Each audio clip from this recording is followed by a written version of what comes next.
A single Filipino voice walked onto the stage that night. Quiet, almost unnoticed, but within minutes, every American in the audience was wiping their tears, completely stunned by what they heard. No one imagined that a simple Filipino song could break through language, borders, and pride, and force an entire hall into emotional silence.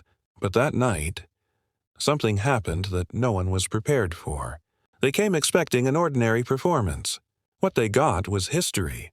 The lights dimmed, the hall went silent, and the moment the first note was sung, every heartbeat in the room changed its rhythm.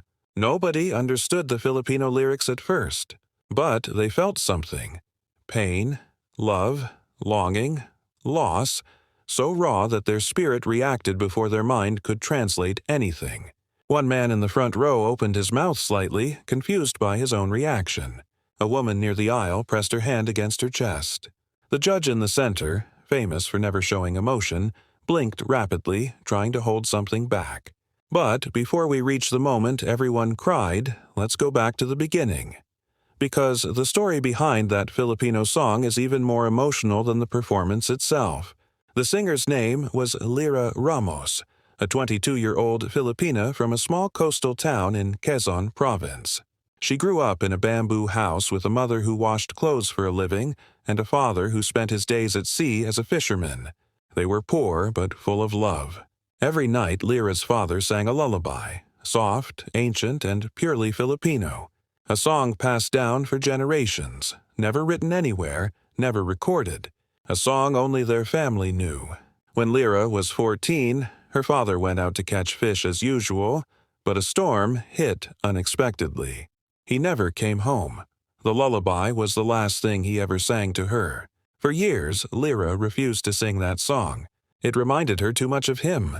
But when her mother fell ill, Lyra began performing in small bars to help with medical bills.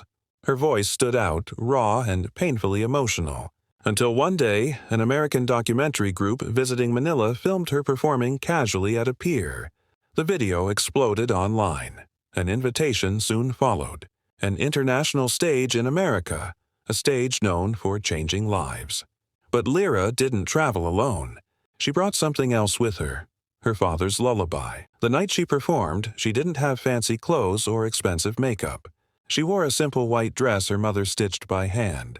She stepped into the spotlight, trembling, holding on to her father's memory like a lifeline. At first, the American audience didn't know what to expect.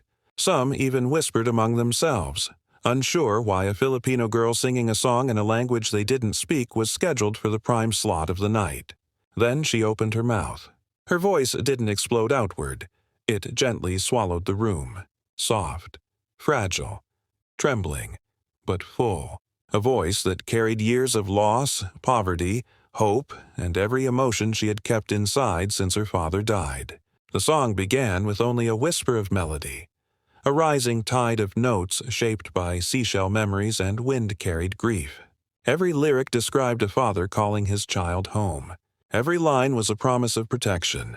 Every verse was a farewell disguised as a lullaby. The judges leaned forward. The cameras zoomed in. The audience slowly fell into silence so deep you could hear a single breath.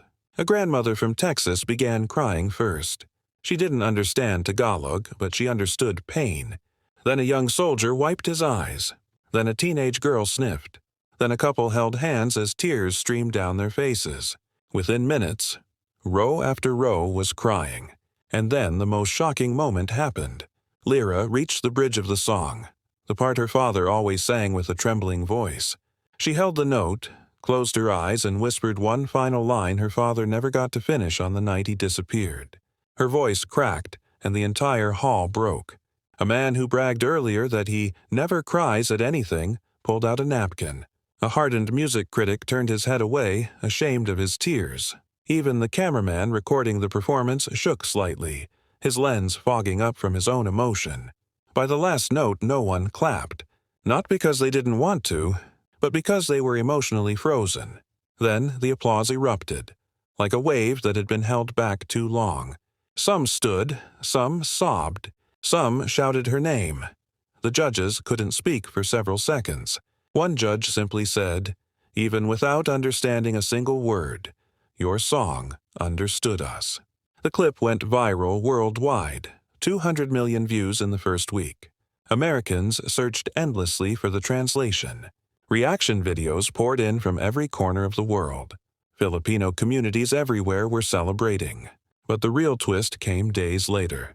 A retired sailor from Oregon, after watching the viral clip, sent a message to the show.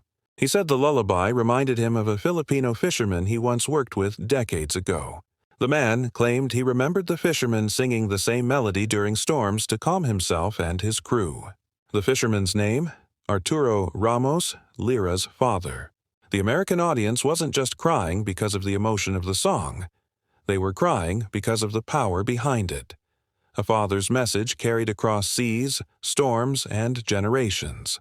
Lyra visited the ocean after her performance and sang the lullaby again, this time with no fear, no pain, only gratitude. She believed her father finally heard her again across the waves.